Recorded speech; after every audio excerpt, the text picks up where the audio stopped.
नमस्कार साथियों। साथियों, आज जो टॉपिक पढ़ने वाले हैं वो है कॉइन्स। कॉइन्स मतलब कॉइन्स की पूरी स्टडी को न्यूमिस्मैटिक्स कहते हैं।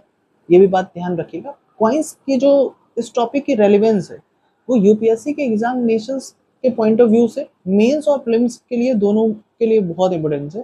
क्योंकि अगर आप 2019 की मेंस भी देखें तो वहाँ भी गुप्ता पीरियड के कॉइन्स को लेकर उन्होंने क्वेश्चंस पूछे। प्रीलिम्स में अब अलग अलग स्टेट पीसीएस ने भी इनसे कॉइन से क्वेश्चंस पूछने स्टार्ट करे हैं।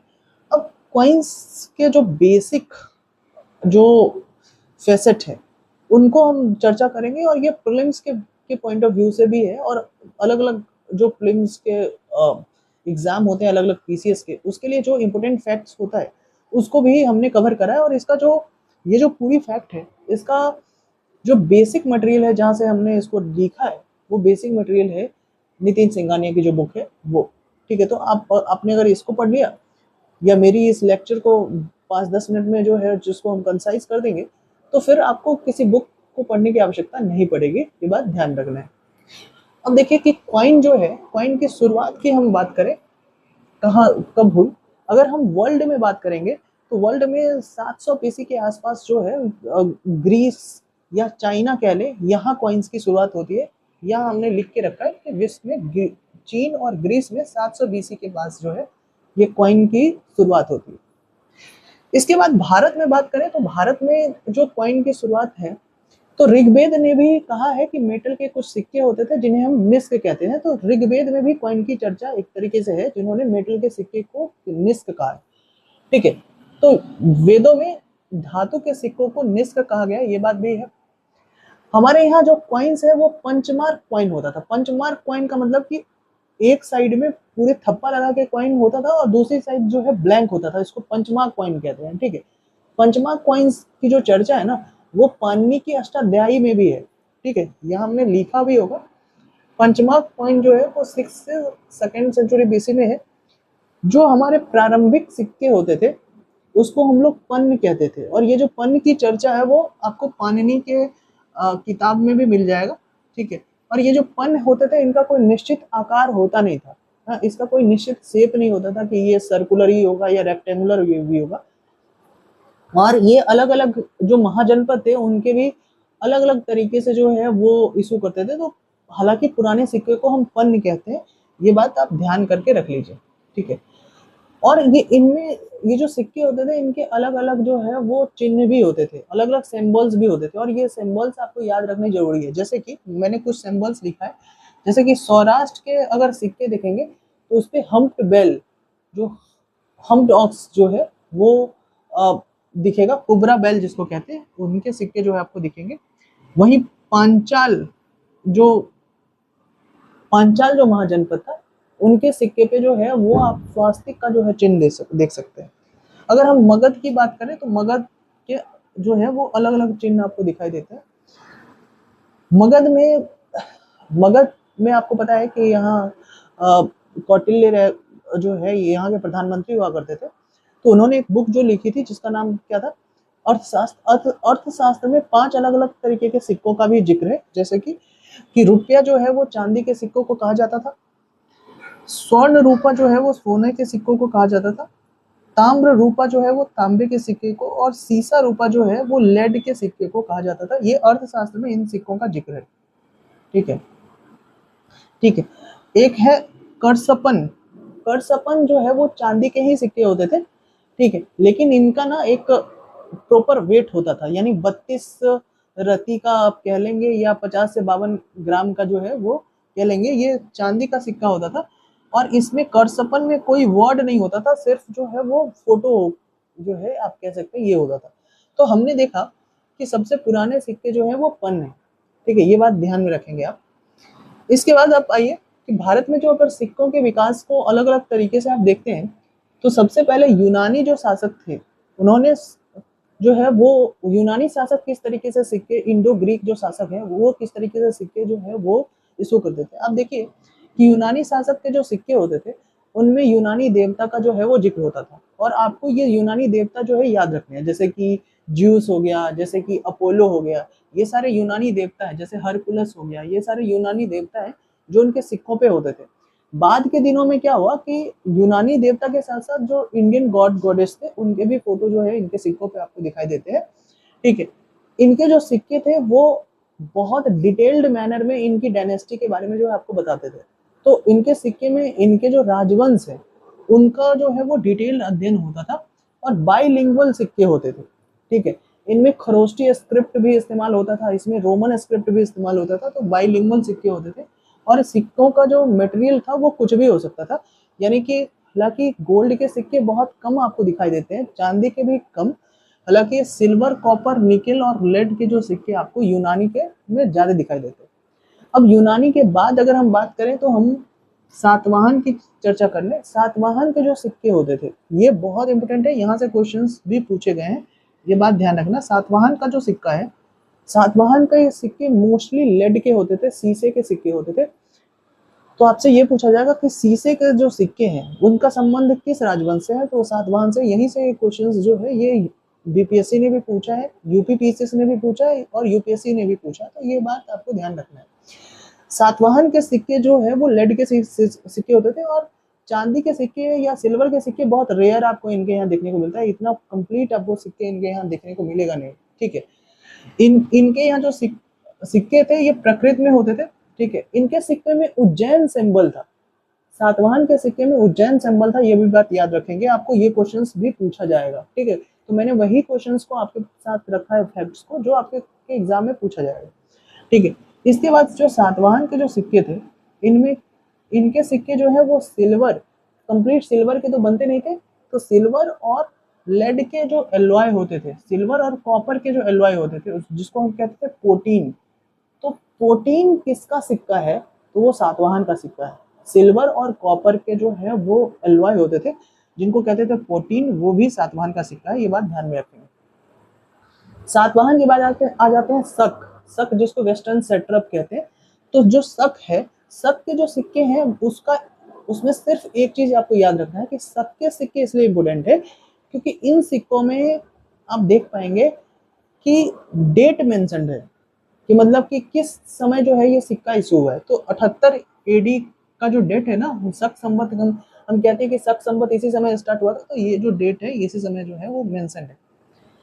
गुप्ता के जो सिक्के हैं, गुप्ता सबसे ज्यादा आपको पता है कि इन्होंने गोल्ड कॉइन इशू करा, तो गोल्ड के जो सिक्के हैं वो गुप्ता के जो है वो आपको दिखाई देंगे।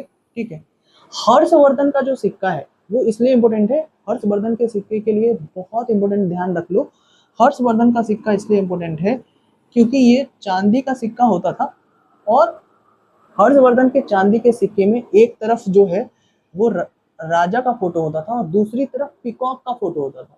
तो आपसे ये पूछा जाएगा कि पिकॉक वाला जो फोटो है वो किसके सिक्के से जो है वो संदर्भित करता है, किसके सिक्के जो में पिकॉक का फोटो है, तो वो आप कहेंगे हर्षवर्धन का। इतना ही याद रखना है, एक्स्ट्रा आपको नहीं पढ़नी है।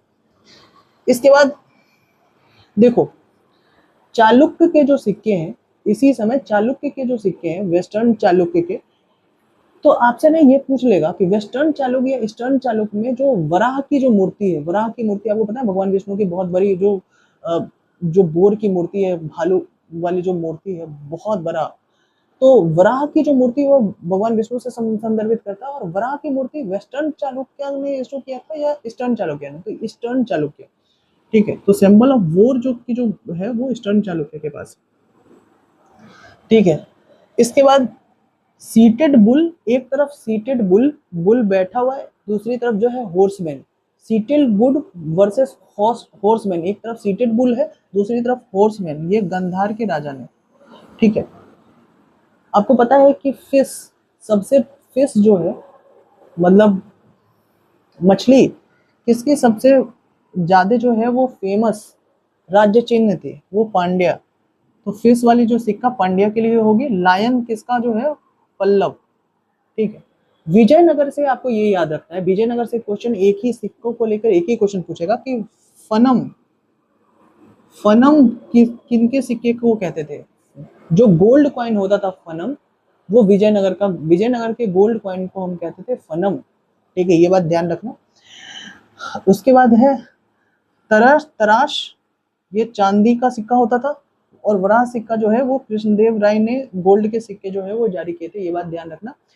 इसके बाद पेगोडा जो है वो जो बहुत बड़े रनिंग वॉरियर्स होते थे, हाँ, कि जो युद्ध में जो है जिन्होंने जीता हो या युद्ध में जो अपनी प्राण निछावर करते थे, उनके सिक्कों जो है उनके लिए पगोडा का इस्तेमाल किया जाता था। ठीक है, अब हम आ जाते हैं जो आधुनिक सिक्के हैं। तो भारत में अगर आपसे पूछे कि सबसे पहला भारत में अब प्रिंटिंग सिक्के का चलन किसने चालू किया था, तो मतलब कि सबसे पहला सिक्का जो है भारत में किसने चालू किया था, तो वो शेरशाह होगा। ठीक है, आइए देखिए, दिल्ली सल्तनत से आज तक हम देखते हैं इल्तुतमिश जो है, इल्तुतमिश ने चांदी के सिक्के को जारी किया जिसको हम कहते थे टंका। क्या कहते थे, इल्तुतमिश ने चांदी के सिक्के को जारी किया जिसको हम टंका कहते थे, और तांबे के सिक्कों को जारी किया जिसको हम कहते थे जीतल। क्या कहते थे, जीतल, जीतल। ठीक है, इसके बाद मोहम्मद बिन तुगलक टोकन जो वाले सिक्के जो है वो जारी किसने किया, मोहम्मद बिन तुगलक, जो इसके लिए जो है बहुत बैकफायर भी किया था। तो टोकन वाले सिक्के जो है किसने जारी किया था, मोहम्मद बिन तुगलक ने। ठीक है, शेरशाह जिसपे कंप्लीट सिक्के के जारी करने का जो है वो पूरा श्रेय जाता है। ठीक है, तो इन्होंने रुपया नाम करके सिक्का जो जारी किया था, जो चांदी का सिक्का होता था। आज भी हमारे देश में जो है हमारे अपने सिक्के को रुपया ही कहते हैं।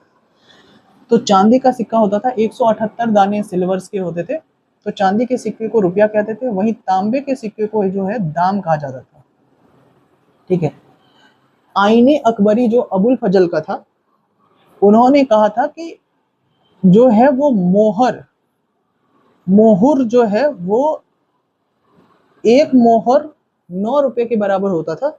एक मोहर 9 रुपए के बराबर होता था आईने अकबरी में।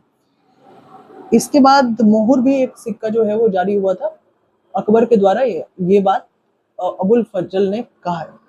ठीक है, अकबर ने 1569 में अकबर ने क्या किया था, अकबर ने अपने दीने इलाही के प्रचार के लिए जो है एक सिक्का जो है वो जारी किया था जिसका नाम था इलाही सिक्का। और इलाही सिक्का जो है वो 10 रुपए के बराबर होता था। ठीक है, एक सिक्का होता था जो मुगल काल में जो सिक्के होते थे, अगर वो सिक्का जो है वो सोने के सिक्का होता था, उस सोने के सिक्के को क्या कहते थे हम लोग, सहिंसा। मुगल काल में जो सबसे बड़ा सिक्का था वो सोने का सिक्का होता था जिसको हम कहते थे सहिंसा। तो सिक्कों से ना अगर कोई बेसिक फैक्ट के क्वेश्चंस पूछे जा सकते हैं तो इतने ही पूछे जा सकते हैं, क्योंकि स्टैंडर्ड बुक में इतने ही हैं, इसके अलावा एक्स्ट्रा फैक्ट है नहीं। और इसमें भी अगर कोर फैक्ट अगर आपको जाननी है तो 2-4 कोर फैक्ट है, वो बात आप जान लीजिए कि सबसे पहले सोने के सिक्के किसने जारी किए, तो वो कनिष्क ने यूनानी ने जो है वो जारी किए थे शुद्ध सोने के सिक्के। लेकिन सबसे ज्यादा सोने के सिक्के किसने किए, तो वो गुप्ता एम्पायर ने किया था। फनम कहाँ के सिक्के हैं, तो आप कहेंगे विजयनगर के सिक्के हैं। आपको ये जीतल किसने जारी किया था, तो जीतल जो है वो इल्तुतमिश ने जारी किया था।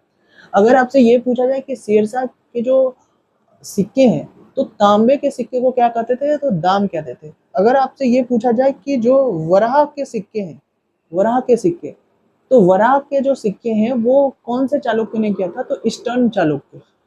ठीक है, इसके बाद अगर आपसे ये पूछा जाए कि उज्जैन सिंबल्स किस सिक्के पे जो उज्जैन सिंबल्स दिखता है, तो वो सातवाहन के सिक्के पे दिखता है। सातवाहन में लेड के सिक्के आपको दिखते हैं। वही इंडो ग्रीक के जो सिक्के होते थे उसमें जो है वो आरमाइक खरोष्टी स्क्रिप्ट जो है आपको दिखती है। ये बात क्लियर होनी चाहिए। तो इतनी ही है, इससे ज्यादा कुछ है नहीं।